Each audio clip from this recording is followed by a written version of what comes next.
Shame that tune! Let's bring up our next contestant on Shame That Tune! Here he comes. Please welcome David Gray.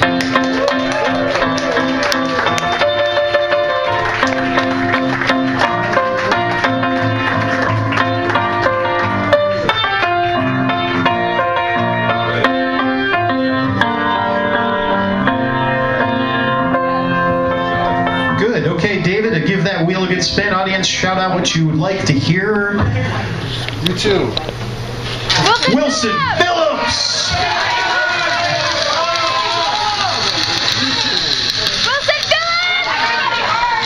Billy Joel! Oh, the Windy City. Wow. You're the inspiration. Here we go. Okay, thank you, Patricia. Great. Jesus. What are you doing? And she learned from the last time, you would think. She's trying a new route.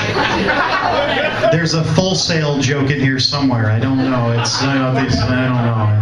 Okay, thank you, Patricia Swayze. Okay, David, you all set? Do you need the music stand? Are you good to go? Looks like you're good. Okay. I'm good. Okay. I'm so good. You have 4 minutes, and when you start to detect the aroma of sandalwood, you'll know you have a couple minutes to go. I too have a shit problem with fragrance. It's gonna be quite the show tonight. Okay. That'll be my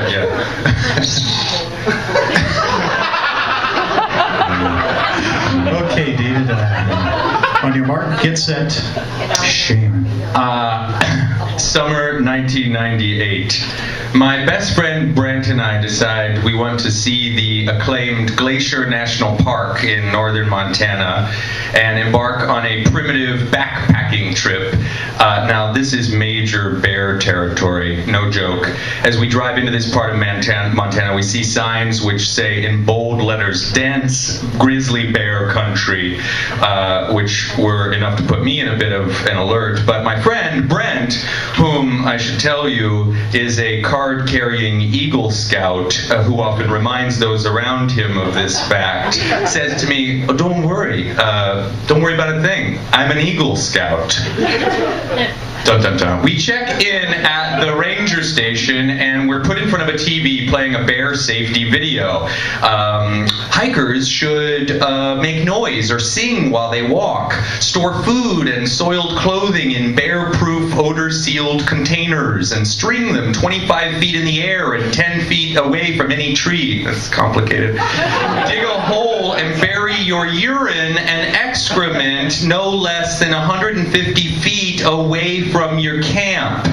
With this warning, the video shows a pleasant watercolor image of a pool of urine being licked up by a rabbit and a couple of deer. In case you see a bear, do not run. You cannot outrun a bear. Good to know.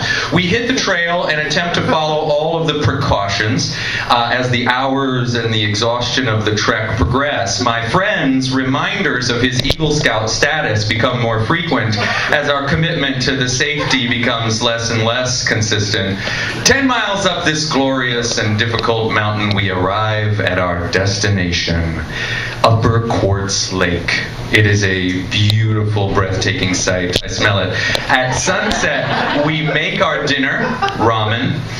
We pack our food away and our dirty clothes and string them up in the complicated fashion we were told. We try to follow all the rules. It came time to get some shut-eye, so I headed into the tent. Brent says, "I'll be there in a minute. I just have to take a leak." I think, cool. And continue into the tent to get settled in my sleeping bag on this chilly night. And then, from maybe 10 feet behind my head, I hear this this stream of urine hit the forest floor. Dude, that sounds close. Shouldn't you? Don't worry about it, he says. I'm an Eagle Scout, remember? He comes to the tent and gets settled. I say goodnight. He says goodnight. We close our eyes for no more than like 10 seconds when we hear the pitter-pat of a small critter scurrying beyond the rear of the tent. I open the handy rear zipper window and see a little bunny rabbit who is licking at the puddle of urine. A few moments later, I hear a dainty clip-clop approaching. It's a deer, now gracefully licking at the puddle alongside his little furry friend. Wait, this is starting to sound a lot like the pleasant watercolor image from the safety video. When suddenly both animals freeze and then dart in opposite directions, and I hear coming from the top of the hill behind us a rustling through the brush and limbs. In fear, I duck back down into my sleeping bag. This massive animal reaches the bottom of the hill just behind us and comes to a sliding stop and lets out a... He walks over to the puddle of urine. He sniffs it. He licks it. Smacks his lips. Then we hear his footsteps circling the tent. Then silence. At this point, we have each pulled the drawstring of our hooded sleeping bag so tight that the only thing exposed is a single eye. These two single eyes stare at each other in mortal fear. Just then, the rear wall of our tent is depressed with the shape of the bear's muzzle. Whoa. He lets out another... You can see the vapor from his warm breath roll into the chilly air inside our tent. You can smell it. It smells like my friend's piss. I think this is my last moment before being eaten by a beast. Slowly, the bear removes its impression from our tent wall. He circles the tent, licks the urine puddle once more, and walks off into the distance. We can hear his footsteps for miles. We don't sleep. We can't. We just stare. Eventually, the sun rises. Our sweaty heads emerge from the hoods of our sleeping bags. We take deep breaths as if just coming above water. And Brent says to me humbly, I promise I'll never pee less than 150 feet away from camp. And I say, Scout's honor.